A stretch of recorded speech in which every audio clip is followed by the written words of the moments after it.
भाव के साथ जब हम प्रार्थना कर कर जाते हैं, शिव क्यों ना संभाल ले। शंकर क्यों ना करुणा कर दे। किसी के यहां पर 4 साल बाद औलाद हो रही है, किसी के यहां 10 साल बाद औलाद हो रही है, किसी के यहां 15 साल बाद हो रही है, किसी के यहां 14 साल बाद हो रही। इतने पत्रों का ढेर लगा पड़ा हुआ है कि हम इतने पत्र पढ़ भी नहीं पाए। इतने पत्र हम पढ़े।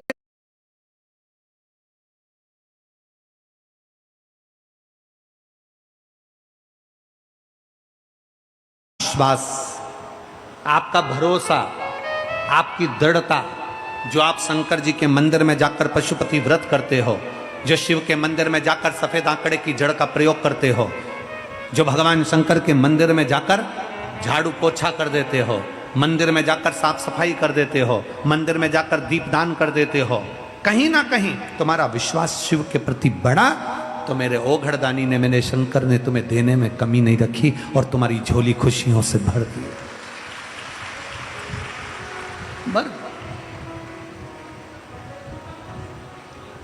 प्रतिदिन अच्छा सोचो, अच्छा विचारो, अच्छा करने का प्रयास करो।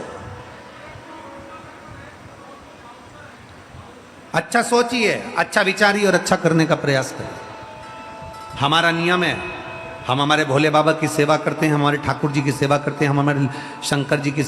Sanitary pads and over 5,000 products delivered in 10 minutes. Blinkit, India's last minute app. Gopal ji की सेवा करते हैं, कल्लू जी की। तो हमारा नियम है, हम रोज प्रतिदिन इस व्यासपीठ पर आते हैं, तब व्यासपीठ से जाते हैं, तब रोज झोली पसार कर, आपने देखा भी होगा कि हम झोली पसार कर प्रणाम करते हुए एक ही चीज कहते हैं, मेरे बाबा किसी स्त्री की, किसी महिला की गोद खाली मत रखना और किसी पुरुष की जेब खाली मत रखना। बस इतना ध्यान रखे मेरे बाबा, इतनी कृपा करना, इतनी दया करना, इतनी करुणा करना कि किसी स्त्री की, किसी महिला की गोद खाली ना रहे, किसी महिला की गोद खाली ना रहे, इतनी कृपा करना, इतनी दया करना, और किसी पुरुष की जेब खाली ना रहे। ये करुणा करिए आप। जिस महिला की गोद खाली रहती है उसको जगत में सुनना बहुत पड़ता है। बताओ, बांझ है, संतान नहीं है, औलाद नहीं है, 8 साल हो गए, 10 साल हो गए, 15 साल हो गए, लोग अपशब्द पर अपशब्द कहते हैं। पुरुष से नहीं कहते, स्त्री को ज्यादा टॉर्चर करते हैं, महिला को ज्यादा टॉर्चर करते हैं, महिला से ज्यादा कहते हैं, इसकी संतान नहीं, इसकी संतान नहीं, इसकी संतान नहीं, उसको सुनना पड़ता। और जिस महिला की गोद खाली है उसको जगत के ताने सुनना पड़ता है, और जिस पुरुष की जेब खाली है, जिसके पास धन नहीं होता ना, जिस पुरुष की जेब में पैसा नहीं होता ना, उसके घर में उसका इज्जत नहीं होता। जिस पुरुष की जेब में पैसा नहीं होता ना, परिवार वाले भी सम्मान नहीं देते। सगे 4 भाई हैं, 3 भाई अगर काम पे लगे हैं, पैसा है, और एक भाई के पास पैसा नहीं है ना, तो उसको कोई पूछेगा भी नहीं कि शादी यहाँ करें कि नहीं करें, लड़के की शादी है या जमीन जायदाद का फैसला है या कोई दूसरा फैसला है, उससे नहीं पूछा जाता, क्योंकि उसके पास कुछ है ही नहीं, तो क्या पूछेंगे उससे। जिस पुरुष की जेब खाली रहती है, अगर दोस्तों के साथ बैठा है तो भी हंसी उड़ाई जाती है, रिश्तेदारों में जाता है तो हंसी उड़ाई जाती है, ससुराल जाता है तो हंसी उड़ाई जाती है, संबंधियों के जाता है तो हंसी उड़ाई जाती है। इसलिए मेरे भोले बाबा, किसी स्त्री की, किसी नारी की गोद खाली ना रहे और किसी पुरुष की जेब खाली ना रहे। ये जिंदगी का एक सुख है, ये जीवन का एक आनंद है। शंभु शंभु शंभु शंभु। किसी स्त्री की गोद खाली ना रहे और किसी पुरुष की जेब खाली ना रहे, वो भरी। शंकर बाबा के मंदिर, मेरे शिव के शिवालय में, मेरे शंकर का देवालय, मेरा शिव का शिवालय जीवन में खुशियां देने वाला है, खुशियां, सुख देने वाला है।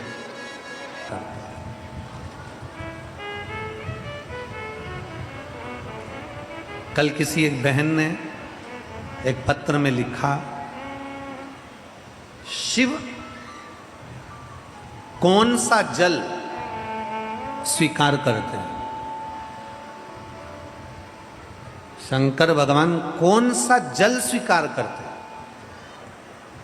गंगा का जल, सरयू जी का जल, नदी का जल, बावड़ी का जल, तालाब का जल, कुएं का जल, हेडपंप का, हापसी का जल, सरोवर का जल, कुंड बावड़ी का जल, सरयू, यमुना, गोदावरी, कावेरी, कौन का जल शिव अधिक प्रिय रखते?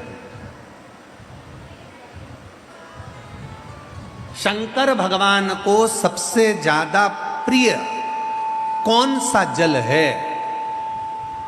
गंगा का, सरयू का, कावेरी का, गोदावरी का, नर्मदा का, कुएं का, बावड़ी का, तालाब का, मानसरोवर का, पुष्कर का, कुरुक्षेत्र का, कहां कहां कौन सा जल शंकर को प्रिय है?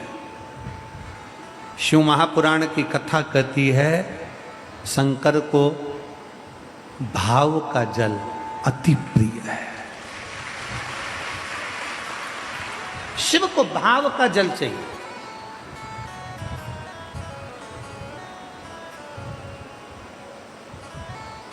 एक लाइन पहले आप लोग भजन में गुनगुनाते थे, भगत के बस में है भगवान, भगत के वश में है भगवान, भगत बिना ये कुछ भी नहीं है, भगत बिना ये कुछ भी नहीं है, और भगत है की जान, भगत के वश में है भगवान। फिर आगे उसमें कहा भाव बिना ये कुछ भी नहीं है, भाव बिना ये कुछ भी नहीं है, और भाव से रीझे शाम भगत के वश में है भगवान, भगत के वश में है भगवान। भगवान को केवल तुम्हारा भाव चाहिए, भगवान को तुम्हारी निर्मल भक्ति चाहिए,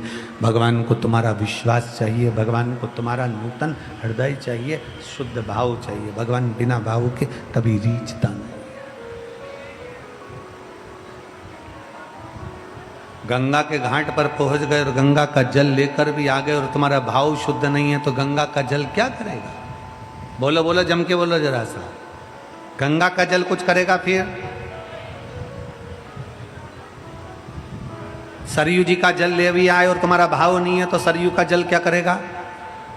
मन चंगा तो कठोते में गंगा।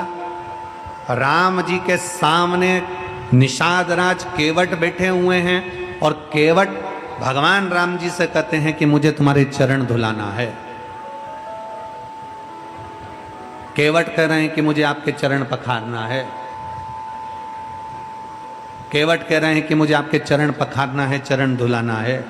मेरे को आपके केवल चरण धुलवाना है और चरण धोने का मुझे आज्ञा दीजिए, मैं आपके चरण दूं, मुझे आज्ञा करो, चरण धोने की आज्ञा दो। राम जी ने निषाद राज से कहा, केवट से कहा, एक केवट सामने गंगा जी का जल है, चल मैं तेरे साथ चलता हूं, गंगा जल में जाकर खड़ा हो जाता हूं, तू वहां धो लेना, चरण धुल जाए। इतने में केवट बोला नहीं नहीं नहीं नहीं, हमें गंगा जी के जल से धोना ही नहीं है, हमें गंगा के जल से नहीं धोना।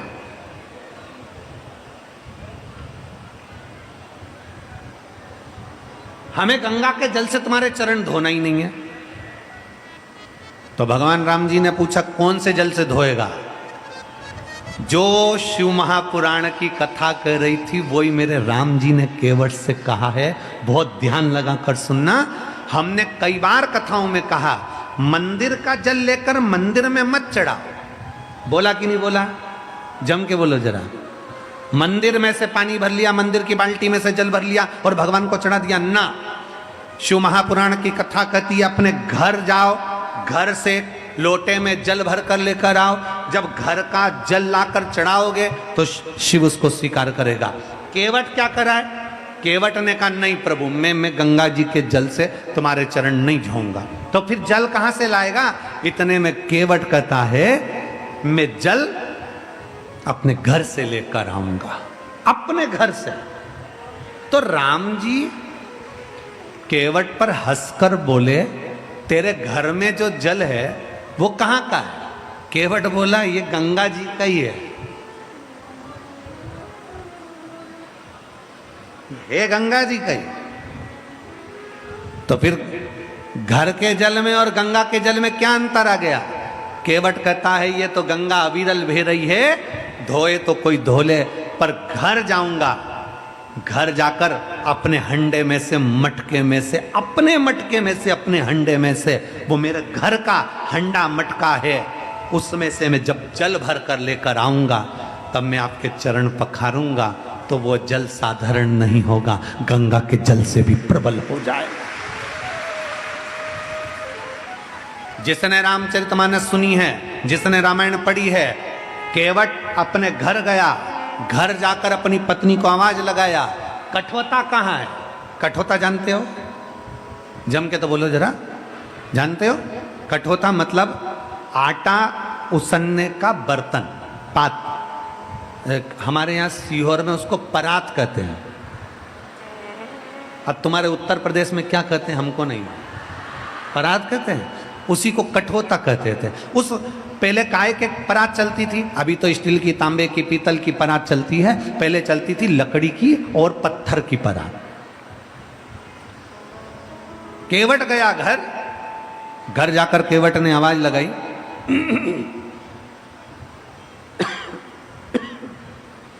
सुनती है? धर्मपत्नी ने पूछा क्या हुआ?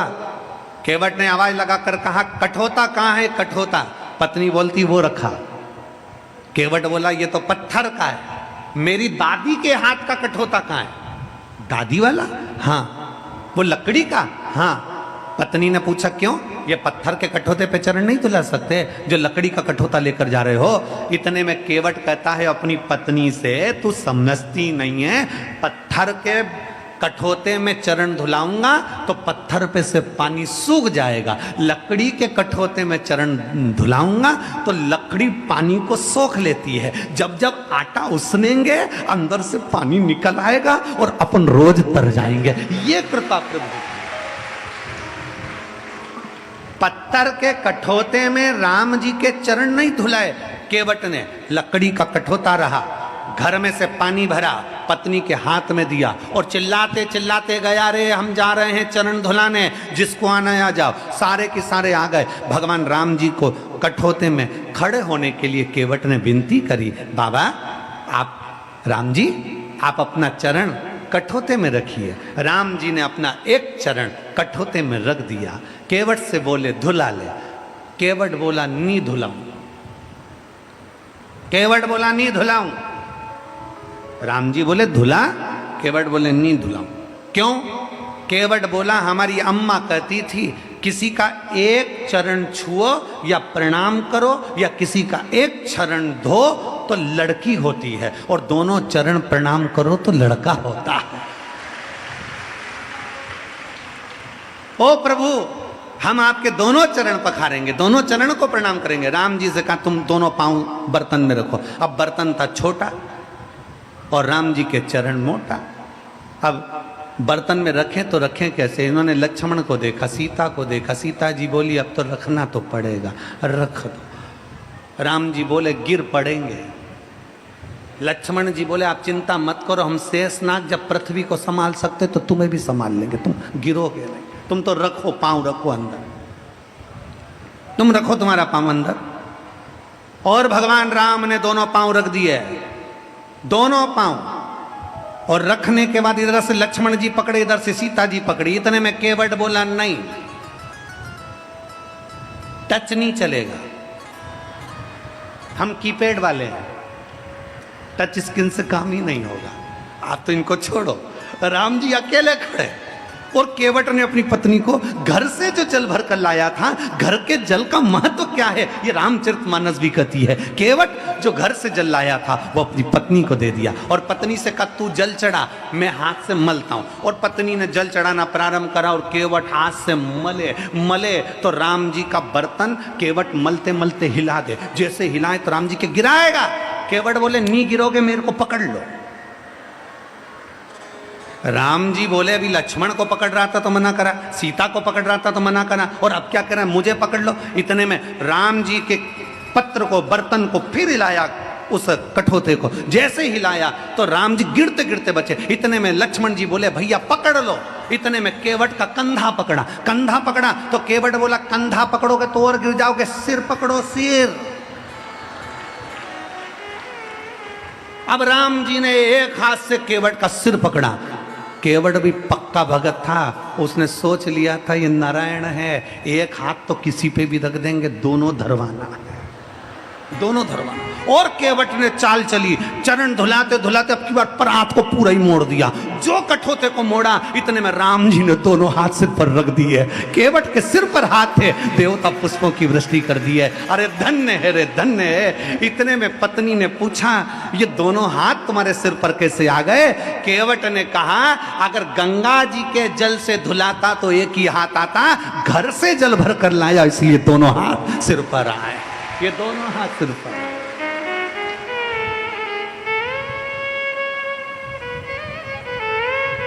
आप लोग अपने अपने घर से जल ले जाती हो मंदिर? जम के बोलो जरा, मंदिर का जल तो नहीं लेती हो?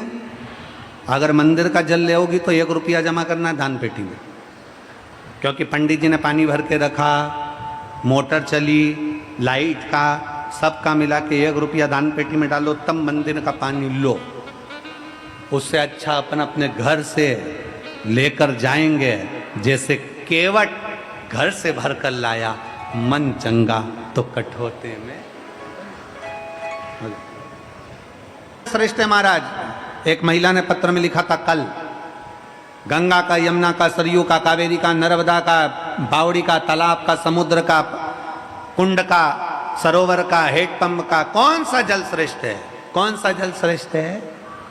जम के बोलो जरा, भाव का जल जो तुम हृदय से चढ़ा दो, तुम्हारे दिल से।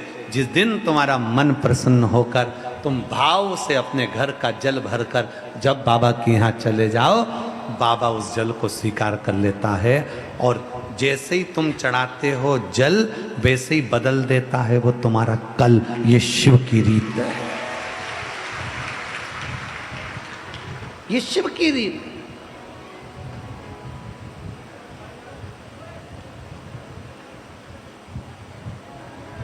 शंकर खाली नहीं छोड़ते।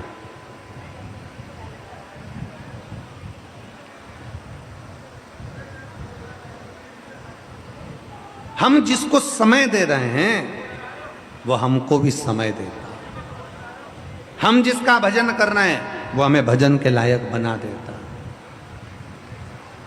आप दिल से उसको समर्पित तो हो।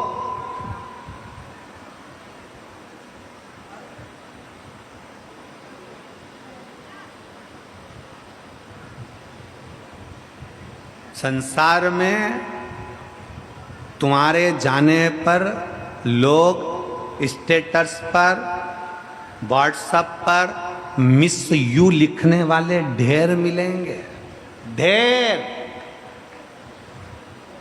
हमारा निवेदन है इस व्यासपीठ के माध्यम से, हापुड़ की इस पवित्र भूमि से, किसी के जाने पर मिस यू लिखने से अच्छा है उसके होने पर लिख दो विथ यू मैं तेरे साथ हूं।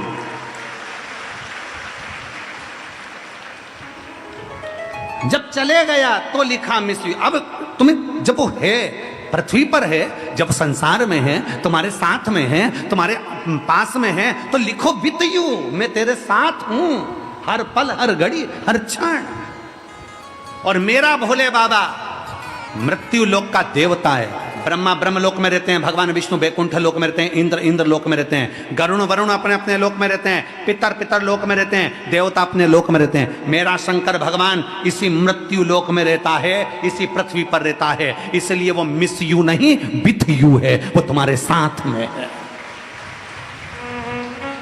मेरा भोलेनाथ, मेरा शंकर, मेरा शंभू, मेरा त्रिकालदर्शी, मेरा कैलाशी विनाशी, मेरा शिव तुम्हारे साथ कदम से कदम मिलाकर चल रहा होता, कदम से कदम।